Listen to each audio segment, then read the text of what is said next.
So ayan guys, ang lulutuin natin ngayong tanghalian ay ito. Spinach. Tapos ang tawag na dito? Sitaw. Yun, sitaw.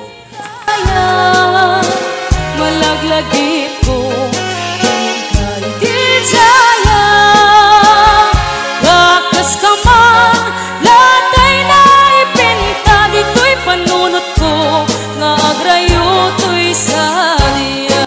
So ayan guys, ang ilalagay nating sahog sa ating gulay na sitaw at saka spinach ay ito.